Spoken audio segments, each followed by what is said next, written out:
I mean, Yes. holy Yes. crap.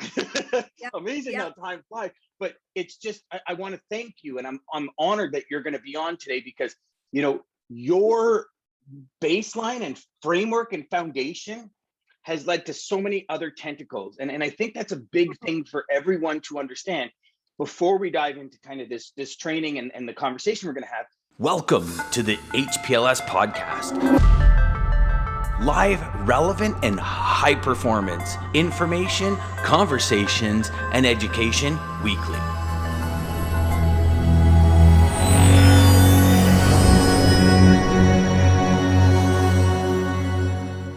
Is a lot of what we learned today, a lot of what we learned yesterday becomes a foundational piece for the foundation to build our superstructure business on, right? Like whatever that is for whoever.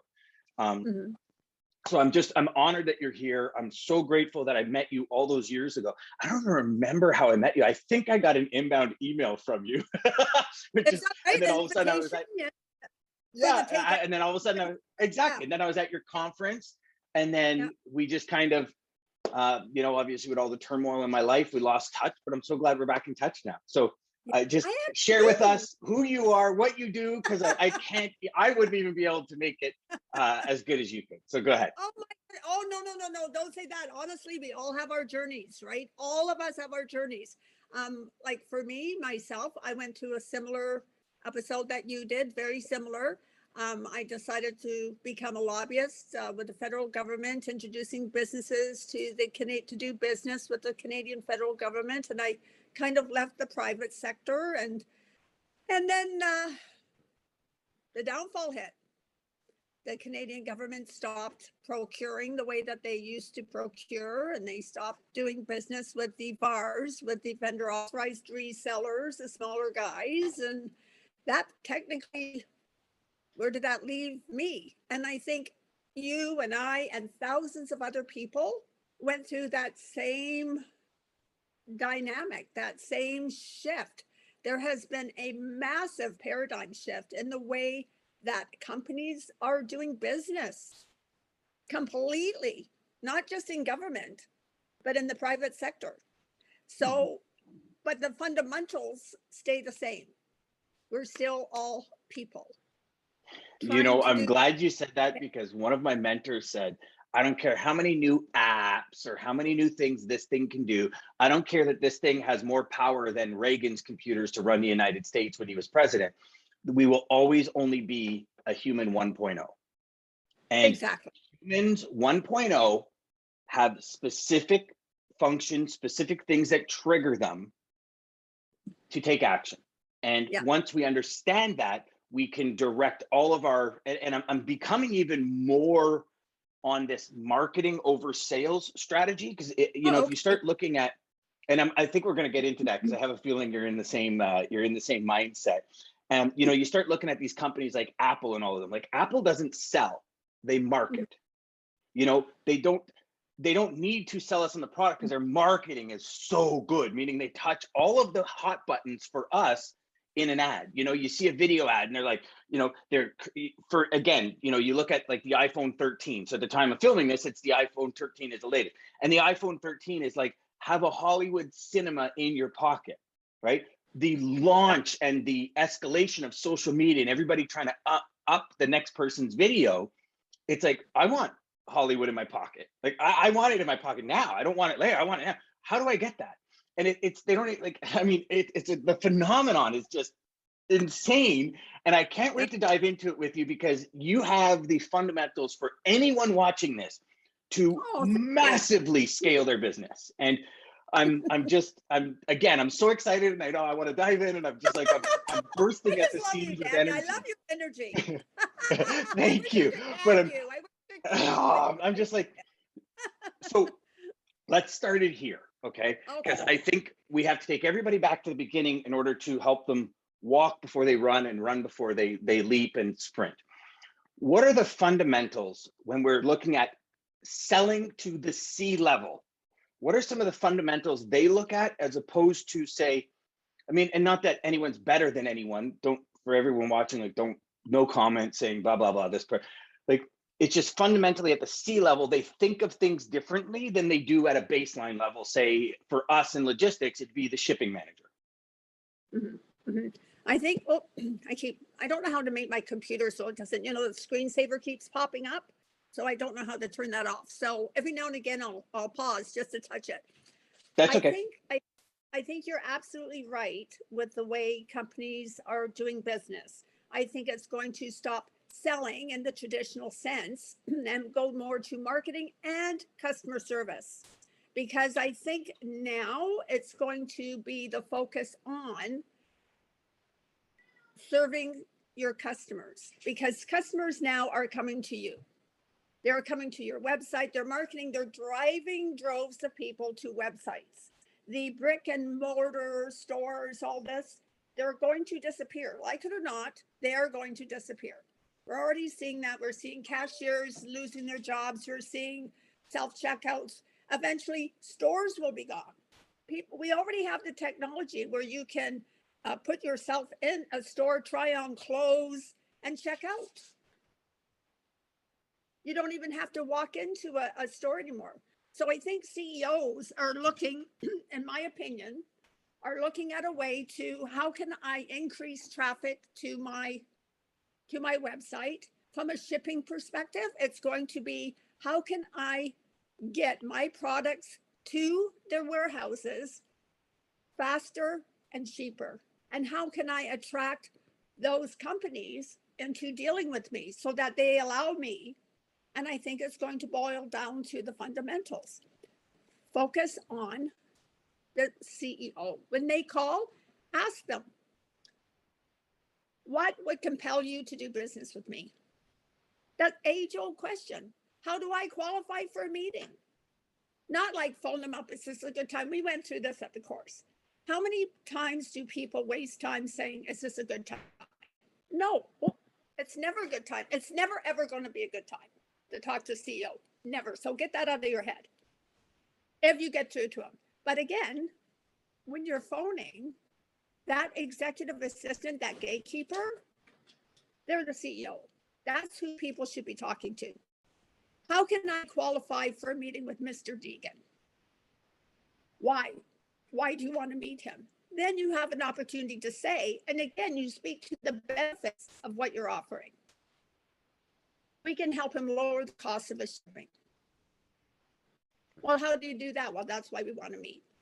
So the focus is still going to be on the CEO. Let's stop inundating them with information. And I see that all the time. That's my cat. My cat's in the background running around, so sorry. That's okay. That's okay. We have a little bit of freezing, but your audio is still there, so it's perfect. Just keep going. Okay. So I think we're seeing a massive shift in the way that companies are going to start doing business. I think they're going to start focusing more on their websites. They're going to focus more on their customer service. They're going to focus more on costs, of course, because everything is skyrocketing. Like the cost of shipping today is insane. Mm-hmm. From what I've read. And you know what? The reality is it's only going to get worse. Our industry, especially now that Canadian and US governments are starting to mandate vaccines, and there's all sorts, like from a global shipping perspective, there is so many variables hitting us. There's so many things happening to companies. Like I'll use Ford as an example. I know for a lot of you watching, you've heard me say this before, but Ford with their chips in their vehicles, right? Their timing chips and all this that were going into their vehicles. Huge shortage out of Japan. Japan then produces them, puts something like 16 containers on a vessel. The vessel's coming across, it hits a chemical tanker, both sink. So now they've lost all those containers of chips. They finally get chips in, flying them, all these additional costs. They put 3,400 F-150s on a train. The train derails, lose 3,400 F-150s. Like there's all these variables. It's not just ships being anchored offshore. It's not just that. It's accidents. You know, you saw it 4 days ago up in northern BC with a ship coming in. It's caught on fire and now it lost 40 containers. Like what if your containers were those 40 that were lost? Now you're reordering from Asia, claim or no claim, you're reordering. Then you're waiting 30, 40 days for it to be produced, 40 to 41 days for it to get here, another 20 days on port. You've now completely lost your, holiday season, if you will, product to be in the stores. Then On the flip side of that, when it hits ports, there is not enough equipment to manage the capacity that or manage the product we have. They asked me, we had Dean Crook, he's a head analyst at DAT, on our show 2 weeks ago. And he said, we're averaging 2 million TEU, which is 20-foot equivalents of 20-foot container boxes, 2 million more 20-foot equivalents per year than our ports can even handle. So you take COVID out of the situation completely. Yeah. We're still in a massive issue when it comes to getting our products to market. COVID or no COVID, it's a completely different world. But with that being said, and what I think is where you're going to add massive value is there is still a baseline that CEOs, and I know we're kind of jumping off topic here, but to bring it back, CEOs, what do they pay attention to, Catherine? Regardless of the markets, like what is the core values that if myself or anyone listening as a salesperson really want to connect with them, what are some of those hot points that we trigger? Okay, so they want to position themselves as the leader in their field. Number one, they worry about their employees. They worry about keeping them employed. They worry about costs. They worry about their shareholders. They want to do things more efficiently, effectively, and cheaper. They want to get more for their money than they've ever gotten before. These are the things that keep them up late at night. Okay, but they mainly want to be the leader and the only resource in their field. And they're competing on a global basis. They're not competing on a national basis. It is a global marketplace. So they want to hear from people that are experts in their field. Because we said in the course, they could pull out a phone book and pick anybody.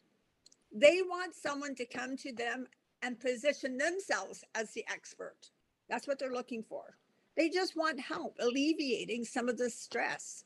They want ideas, and they always have a pool of resources they can draw from.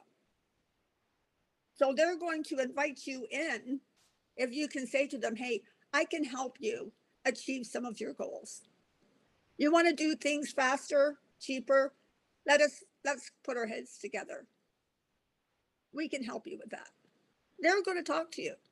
But the focus again, and I see this constantly, I see salespeople emailing and sending them tons of information as attachments, and all they have to say is, do you have time for a meeting to discuss ways that I can help you get your product to market faster? Or whatever their pain point would be. Of course, they're going to make time for you. And then you can bring all, again, sorry, I'm jumping around too. We talked about photo albums. Remember that? If you put yourself as the CEO of your house, I'm the CEO of my house. I've gone to a social gathering. I don't know any of the people that are there. And all of a sudden somebody comes up to me and wants to show me pictures of their family vacation. But I don't know that person from Adam. I don't want to see their pictures. I don't know who these people are. I could care less who these people are. But I'm going to be polite. I'm going to say, sure, and then you want to get away from these people as fast as you can. I remember that vividly from conference because right at that time was a time when I started realizing when you go to like a party or when you go to a function, at the beginning of the function, everybody's grouped together. And then as the night or evening goes on, you see these little pockets form of people. And how many times have we been in the pocket, and you're sitting there and you're like, and you're listening to this person, your eyes are glazed over, like you're like a deer in the headlight. And you're kind of, as you're speaking to them, you're kind of looking past them, like waiting for somebody to go, hey, Dan, oh, sorry. Exactly. And it's the same from a sales perspective. If I'm sitting in the CEO's office and I'm just banging on about my company, that CEO is going to get that same glazed look. And they're going to think, I gotta get away from this guy or gal. I gotta run. But if you keep the focus on their company and say, I really admire, do a little bit of research. I really admire what you've done with your company. You've done this, you've done that. Do you want to take it further? Where do you want to go with your company? Because we know we can help you. then you're going to have their attention all day long. Like, it's keeping the focus off yourself. And that's the hardest thing to do, because as human beings, we talked about the two things that human beings are born with. They're ingrained. They're in our DNA. One is recognition. We all want recognition. The other one is sex. Remember, we talked about that, which this would be a totally different podcast. But Yes. recognition, we all want recognition. That's why it's so hard to keep the focus off ourselves. And we all love hearing our names. We all love, and same with the CEO. They love hearing about their company. They love hearing how their company is doing. They love praise. We all do. So as long as it's not false praise, because they'll spot you a mile away. But if it's sincere, and you're saying, hey, your company's doing great, but I noticed blah, blah, blah.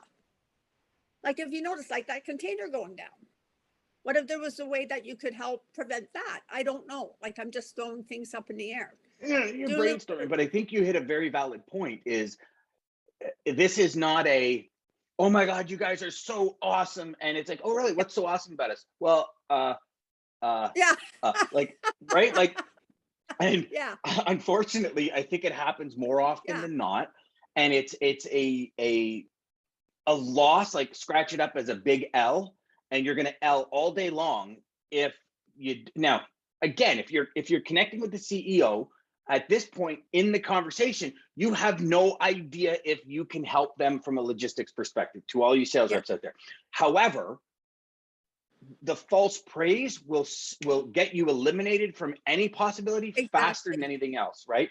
So pay attention to, do your research, read for half hour, 45 minutes, 30 minutes, even at night.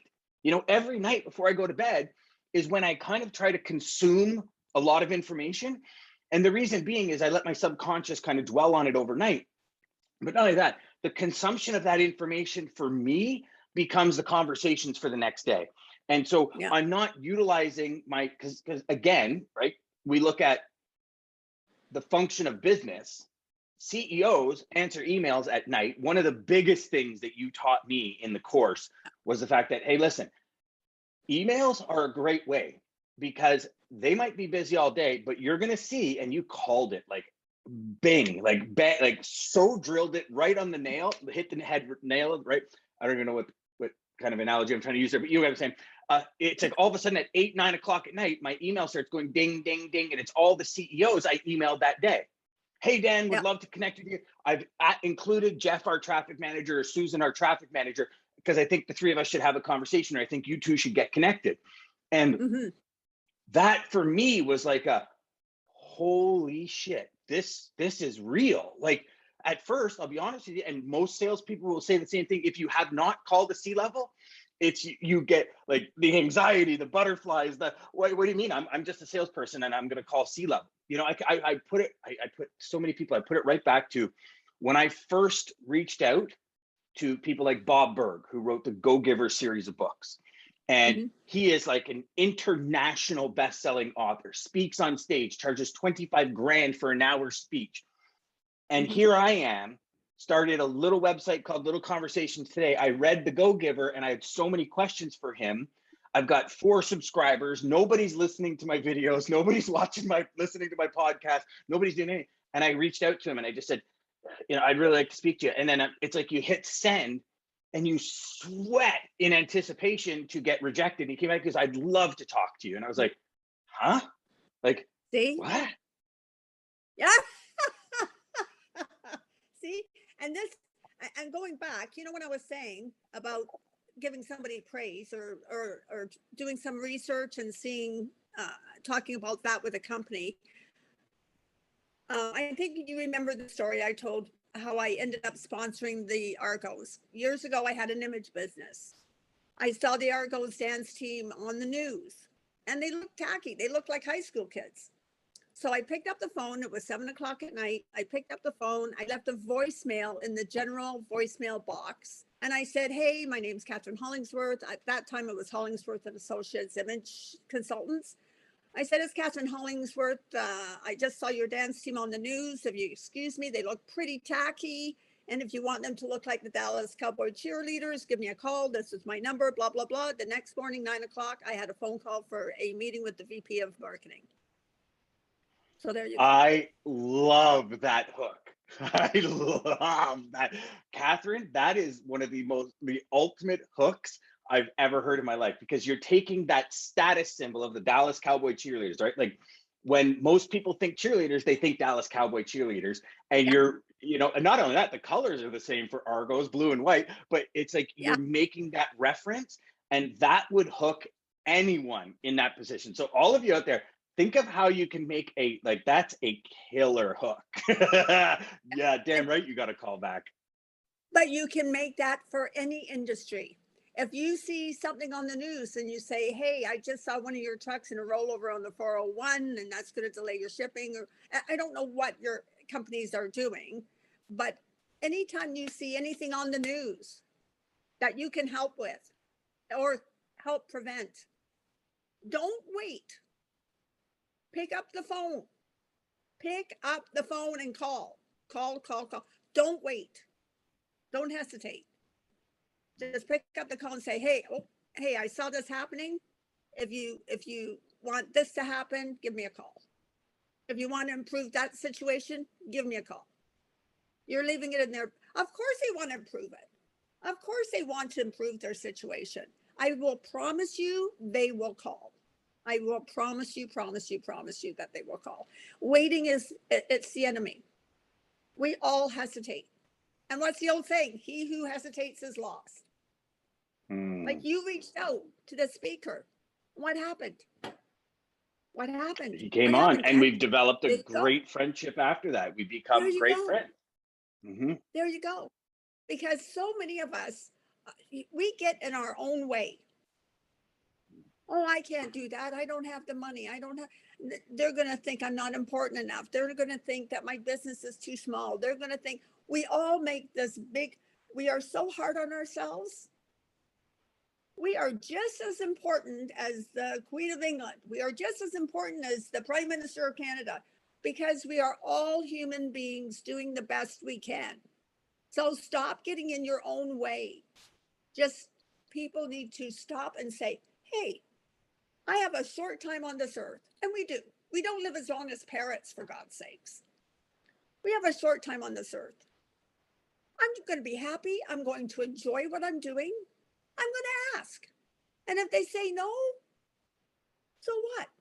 Yeah. My grandmother used to say, don't be afraid of making enemies. Even Jesus had enemies, so don't worry about it. Mm-hmm. I love that. That is so true. And not only that, on the point of rejection, I've often said, we get rejected every day, all day long. And rejection is as simple as, hey, honey, I'm kind of feeling pizza tonight. You want pizza? Nah, I kind of feel like sushi. What about sushi? Yeah, okay, I'll have sushi. That's a rejection. Yeah. And I mean, you want to look at it, that's a rejection. I didn't get the commission of the pizza because I didn't sell it hard enough, right?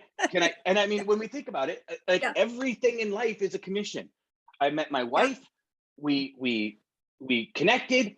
I sold myself multiple times, kind of like to the point of body lint or belly button lint, as she quite often says. But the commission is, I've got the woman of my dreams, my soulmate for the rest of my life. And this is where I think a lot of sales reps have a big downfall, is they don't realize that every single act is towards that commission. And what's the commission? So even if picking up the phone, calling the CEO, and you get stumped by the gatekeeper, okay, the commission is you now learn that hook doesn't work, try another one. To me anyways, and to me that perception is key, right? Exactly. It's how we're looking at ourselves. And we went through this in the course. Stop looking at yourself as not being somebody's equal. That's just crap. It's crap. Nobody is better than you. Period. You might not get along with people because not everybody's going to get along. Not everybody likes broccoli. Not everybody likes Brussels sprouts. Not everybody likes carrots. So what? You could be somebody's broccoli. I don't care. I don't care if they don't like me. They don't even have to have a reason. Some people just look at people and they just don't like them for, they just don't. That's life. So you go along. I could tell you horror stories, and I think I did tell some of the class some of the things that I did. I made thousands, millions of mistakes, millions. Do I wish I could take it back and do it again? Sure. Sure. But there's no do-over. So you know what? You do what you did. You just get on with it. You just get on with it. You know, so I wish what would be your say, suggestion to everyone watching, listening, however they're consuming this particular show? Okay, so we reach out to a VP, we kind of send an email or make a phone call, we address 2 or 3 of the core concerns they have, the 2 or 3 of the core things you talked about a couple of minutes ago about that keep them up at night. And then what if we don't get a reply? Now, here is where in your course, when I took your course, it really, to me, it was like, really, because it was like, okay, wait a day, wait 2 days and send another email or make another phone call. And to me, it was, I had this false perception in my head saying, you know what, if they don't answer the first time, they're not interested. Instead of, and I love the way you put it, because especially in today's economy, like in our world, in the logistics and transportation world, you said something, said, put yourself in their shoes. They have so many things coming at them. They might have been, hey, you know what? I got to get back with this person because that sounds great. And then all of a sudden, something fell off. Now, all of a sudden, that conversation with me, call it, kind of got put to the back burner. But my perception is, oh, they're not interested. They don't like me. It didn't work. This method doesn't work of calling CEOs, right? And then it was a lot of the times, actually, and I'm trying to think back because it was a while ago, but I'm thinking probably the second or third email is when the real connection started happening. Meaning a couple of them would be that first email because I just got that hook right for their business, for their company. But it was kind of that second or third email where I throw hooks out on the first one, doesn't quite grab them, throw hooks out on the second one. And then that third one, it's like they got back to me. And it's funny because every single time it was longer than one email, it started with, I am so sorry I didn't get back to you earlier. And in my head, I'm going like, you're sorry. You're the CEO of a multi-billion-dollar corporation, and I'm a salesperson generating a couple $1 million a year. Like, what do you mean you're sorry? But it's that equal level. You know what? Hey, all good, my friend. No worries. Let's just get down to business. This is what we can do. This is, and I just said something that you made very, very, very present and really the nucleus. Get down to business. What do you want? What can you do? Stop with the fluff, stop with the bullshit. No, hey, it's a beautiful day today. This is what I could do for you, or this is how I could help you solve these problems, right? Yep, their time is very limited. So I know that it's polite to say, hey, how are you today? You know, how you doing? I'm serious when I say they really hate that. They hate that. They're so busy. And again, put yourself personally. And I said this in the course, you probably remember. Picture yourself, I'm the CEO of my house. My basement is flooding. I got to pick up my relatives that just flew in from Italy. They're waiting for me at the airport, but I got to wait for a plumber because my basement is flooding. My kid just fell and split their head open. And then I've got people at my door going, ding dong, hi, can we talk to you about our brushes that we're selling? No, you can't. But if I heard ding dong, hi, we pick people up at the airport. Do you want to talk to me? Yes. Hi, we can fix flooded basements. Do you want to talk to me? Yes. Hi, I'm a nurse. I can stitch up people. Do you want to talk to me? Yes. Because those are my problems. Not, hey, how you doing? How you doing? Well, you know what? CEOs' basements are always flooding. CEOs always have people waiting at the airport. They always have kids that are falling down and split their heads open. They don't want to hear, hi, how you doing? I'm selling brushes. I don't care. Sod off. I got bigger problems. Whoops, I keep losing. Yeah. So keep it about them. And you're absolutely right. I know you want to be polite. That'll come. When you build a relationship, that's all going to come. Mm-hmm. Right now, you're at the budding stages of a relationship. You're planting a seed. You're going to see if it's going to take root. Because sometimes you won't be able to help them. That's just life. Mm-hmm. But they're going to remember you. they are going to remember you as long as you keep the focus on them. They will never forget you. So you might not be able to help them this year. Okay, look at us. How long has it been since we talked?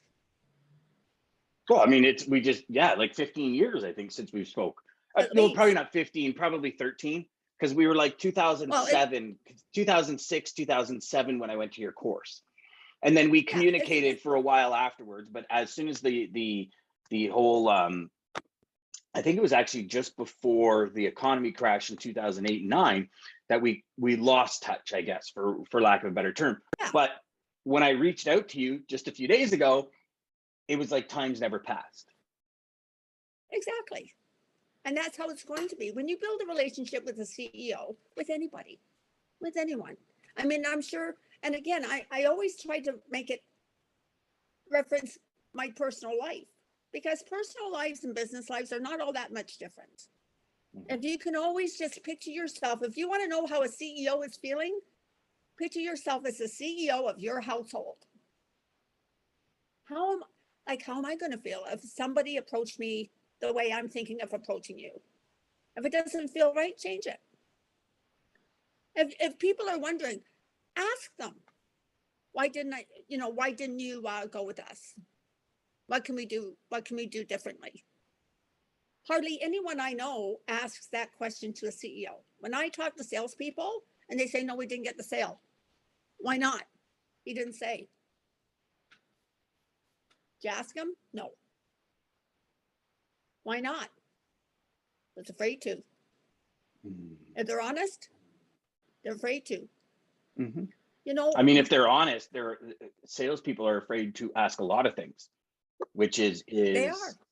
It's a downfall of a lot of salespeople, because we go into business with this false perspective when all it would have taken was a few more questions. And here's the flip side of that. I find, and once I realized this for myself, and I remember you mentioning it, it turned a new leaf for me. The more questions somebody asks, the more respect I have for them.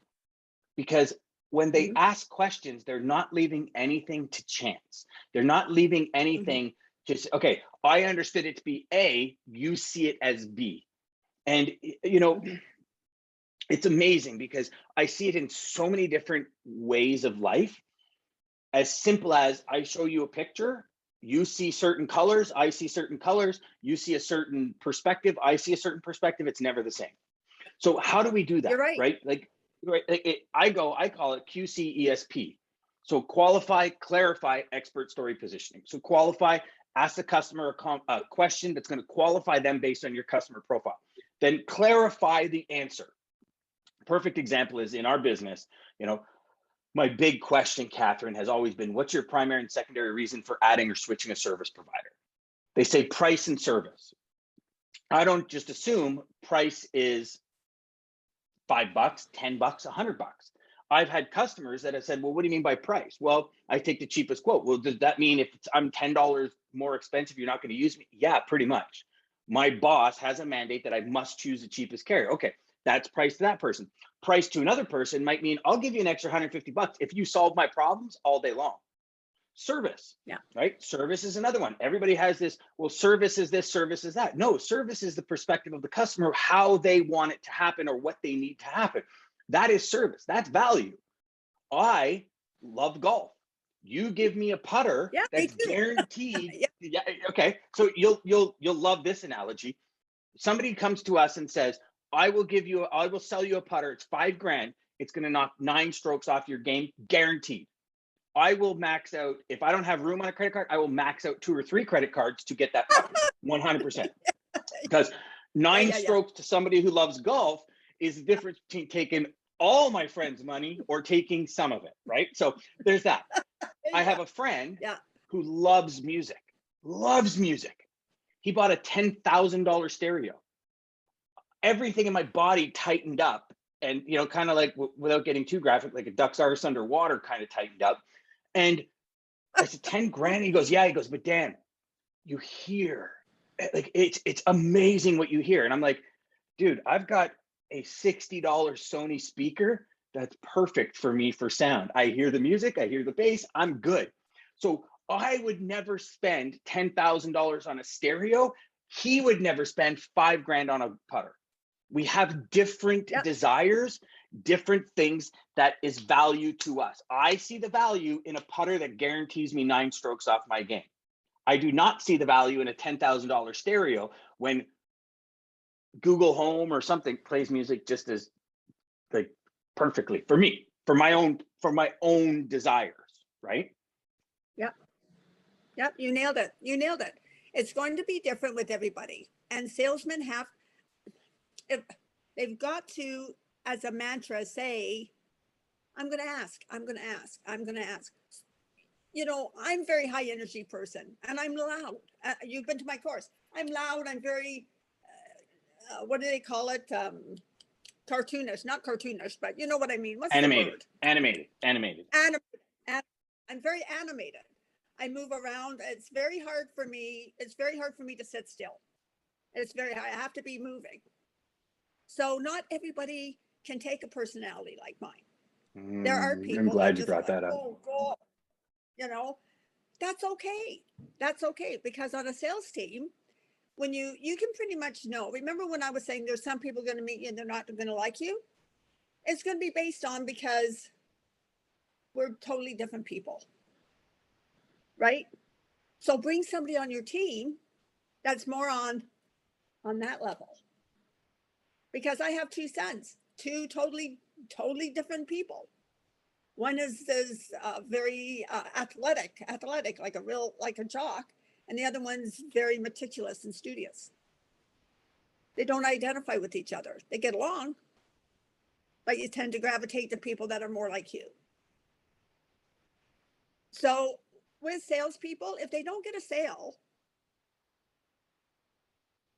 and they don't want to give you an answer why, it could be, who knows, it could be just that it might be a personality thing, but don't take it upon yourself. Don't change. You're perfect the way you are. People are perfect the way they are. You just got to find the, not the key. Well, I mean, you got to find the connection, or you got to find. I think maybe, do you mean reason? Like if somebody's doesn't want to work with you, if we just assume it's A when it's really B, right? Or you know, we get this a lot when, you know, for us as salespeople. Well, I think salespeople in general. You know, today is Friday. I booked a meeting for Wednesday next week. On Wednesday, I get an email from a prospect saying, hey, got to move the meeting. Or I don't even get an email and they just never show up. You know, 2 things. Oh, well, you know, they were never interested. It's a wasted time. Why am I going to waste my time? No, something could have reevaluated their priorities for that week. And I never understood it until I had to start doing it. And what I mean by that is, you know, I say this to people all the time. Like, we have no idea what's going on, right? You said it before, their kid fell down, their basement's flooded, like there's all these variables, C-level, any level, there's all these variables. And the C-level might be totally interested in what you got to say. The VP level might be interested. The traffic manager level might be interested in what you got to say. And they come in that morning and somebody called in sick. One of their warehouse workers just got his foot run over by a forklift. They've just dropped 5 pallets of goods and there's a mess. Like the variables are astronomical to put in place. But yet, as a salesperson, I used to take it so personally when somebody didn't show up. Instead of saying, hey, missed you today. I hope everything's okay. Let me know when we can reschedule. Oh, Dan, I'm so sorry, man. This happened. Okay, now I know. Now it goes from me being, oh man, I suck, to, hey, okay, it's not me, but it's never us. And in the end, it's never us as salespeople, because we will get along with some people and we will not. I have spoke to thousands of people about my courses. Hundreds of them came in. So those other ones, and I'm realizing more and more, and it's funny, I had a conversation just this morning with a student and a friend of mine where I said, it's unreal. Like, these people want help and they're not willing to do anything to get it. It's like they want that Staples easy button, right? And I think the higher the ladder we go, the more they understand it's not just an easy button. There's work, there's effort, and the finger on the pulse matters. Would you agree? Hmm. Hmm. I absolutely agree. And it's like anything else, practice makes perfect. You have to stumble. You have to make mistakes. What's his name? Babe Ruth. I said this in my course. He's in the Baseball Hall of Fame for having 1,000 home runs, but he's also known for having the most strikeouts. So, you can't hit a home run unless you risk striking out. So you've got to just keep going, keep going, keep going. You cannot quit. And that is exactly what you've done. This is what I admire in people. I admire that tenacity. I admire that never give up.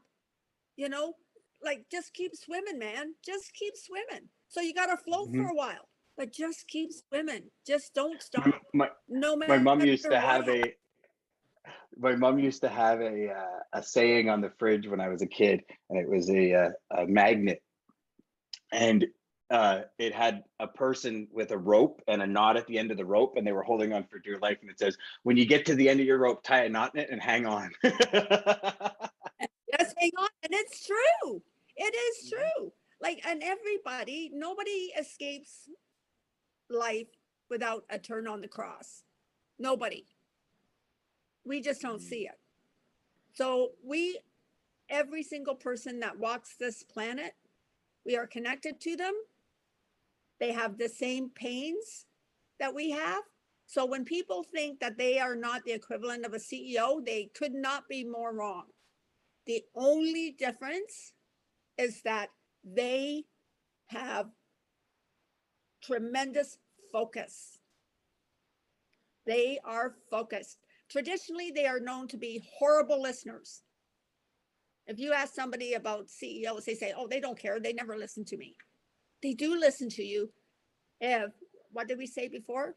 If you mention something, if you can fix their flooded basement, if you can help them, that's what they'll listen to, because they're focused. There's an old saying, freight trains don't stop for barking dogs. They don't get distracted. They don't listen to all this stuff. They can't afford to. That's the only difference. Their focus is, so we've got to, as salespeople, to me, develop laser focus. So we're going to focus in, and we're going to make up our minds that we are going to, number one, forget this crap that we're not good enough, because we are. Everybody is. Number two, we're going to practice knowing what makes a CEO stay awake at night. Get to know what benefits are useful to them. And then we're going to sell them on the benefits, not the features. Like if I'm selling furnaces, they don't give a rip how the furnace is made. They don't care what the Dodge steel is. They're just going to care, is it going to keep me warm? Is that furnace going to keep me warm? I don't give a rip how you make it. I just want the end result. So we've just got to become laser focused in everything that we do. That if we make up our minds, okay, we're tired. You know what that's like, Dan. Holy Hannah. Like you get to a point where you're just dragging your patootie and you're thinking, oh man, I you know what? I got to make this call. I'm just too dang tired. I can't do it. You got to make yourself. So do whatever it takes. Even if you got to put up a poster of like, and I know these are cliches, but if somebody said, if you knew that your family's life were depending on you, if somebody had a gun to your wife's head and said, hey, you got to make a sale, or you'd make a sale. You've got to find what's going to drive you. Because people that aren't in sales have no idea how hard it is for a salesperson to keep pumped. It's very hard because man, oh man, it's hard. And when you lose, well, I mean, you choose a career where you get rejected 90% of the time. So, you know, you've selected a career where the majority of the time, I don't care how good you are, the majority of the time you're losing over winning. And, you know, a dear friend of mine, Andrea Waltz, and her husband, Richard Fenton, wrote a book called Go for No, and they started the Go for No movement. And the nucleus of it is, how do we hear no so much that it no longer affects us? And you have to go through X amount of no's to get to a yes. So instead of trying to have a yes goal, trying to have a no goal. And if you go out every day and you say, I got to hear 100 no's today, right? And like, it's shifting that paradigm of what we see in sales, right? So, I love this, Catherine. We're going to have to wrap up because I know you got a lot of things, and we had a major tech issue trying to get on today. So, Right? Oh my goodness. I mean, just unreal. As I said, they can put a man on the moon and time the landing with the precision of a fraction of a second. So for all y'all listening or watching, we literally went through 3 or 4 different things to try and get on today, and we're finally on. Catherine, thank you so much. For everybody watching and listening, how can they get a hold of you? I'm honored. Just you've got my cell phone, you've got my email. Call anytime, email anytime, man. I'm there for you, Dan. I could not be more thrilled for you. I think you are going to be a monster in this industry. I'm just so dang proud that we're friends and that you reached out to me. Thank you very much. I'm honored. I really am. Well, you know what? It's over mutual. I don't even know if that's a word, but it's like, but it is. I'm honored that I met you a decade and a half ago. I'm honored that you had your course. I'm honored that you chose to get out of the image industry and get into the sales training industry, because without it, I wouldn't have a lot of the frameworks and the foundation that I have today. So I'm honored to call you a friend, and I'm honored that you took the time out to be on this show. And I can't thank you enough. Thank you so much, Catherine. Man, thank you. Thank you so much. Okay. Thank you.